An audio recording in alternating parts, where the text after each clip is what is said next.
Good day guys, ito nga pala ang aking project na movable table DIY. So, ayan. Meron siyang drawer. Ayan. At madali lang siyang galawin. At nandito nga pala yung purpose ng kaya ko itong ginawa. Ito yung heat press ko. So, dito ko siya pinapatong kapag nagpe-print ako. Meron rin ako unboxing yan, abangan nyo. Tapos, at may demo din ako. Yan. So, pero itong video na to is for my DIY. So, kung gusto nyo makita ko paano ko itong ginawa, let's get it on. If you like this video, click like and subscribe. Yan. At click nyo lang yung bell button para para updated kayo sa mga bago kong uploads. So, tara, simulan na natin.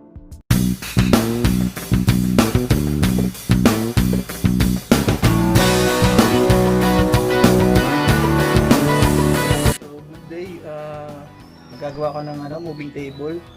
So ito yung gagamitin ko. Ang in-order ko plywood, pero parang plywood 'yung binigay sa akin. Pero subukan na natin.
Pag-potential nyo na, puro pawis. Pero tapos ka na, tapos pleto na yung natin.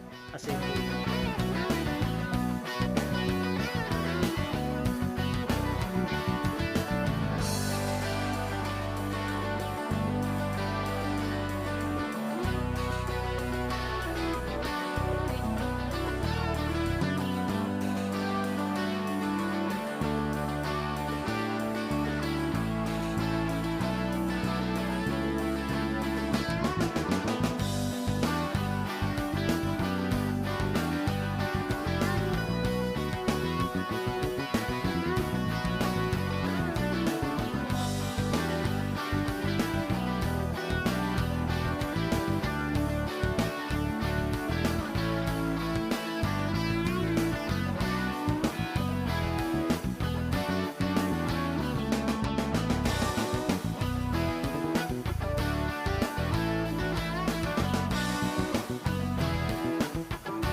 natapos na natin yung movable table na ginawa ko.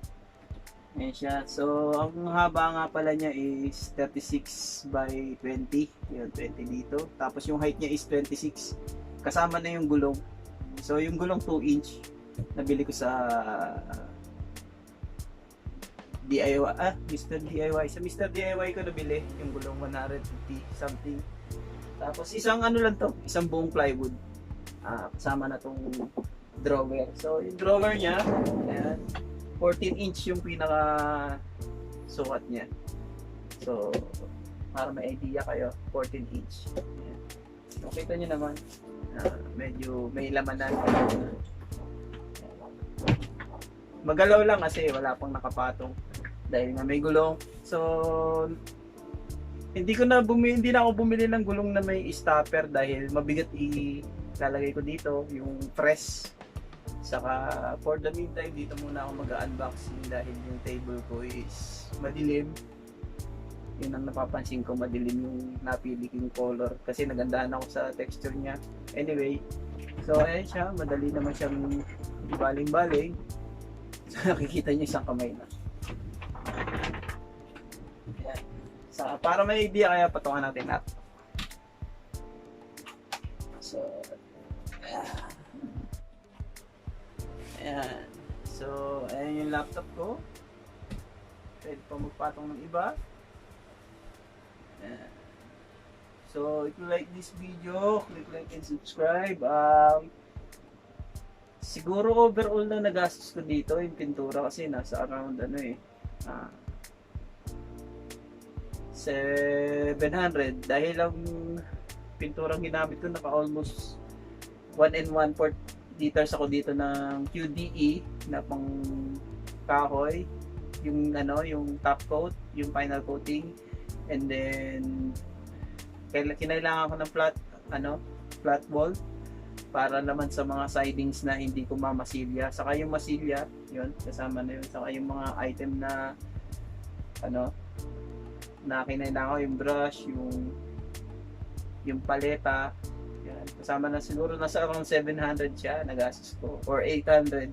And then yung plywood nasa 980, yung isang buong plywood. So yun yung nagastos ko. Pagpalagay na natin na nakaka 1.8 na ako sa pintura sa kasahay. So yung mga screws nasa 200 pesos. Kasi ang ginamit ko dito is yung wood screw. Yan. Tapos ano pa ba? Yun lang. Ito, mura lang to 24 lang to Tapos yung slider nga pala is nasa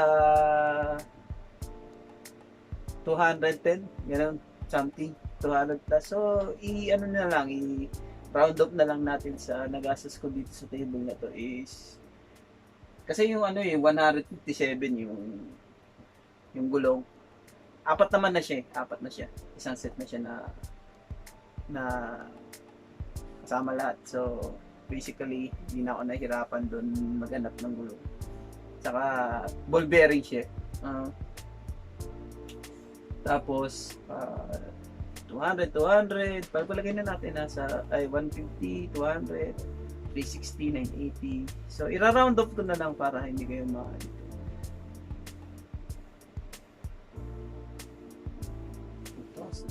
Pagpalagay na natin sa overall na gastos ko dito is nasa 2.6 or 2.5.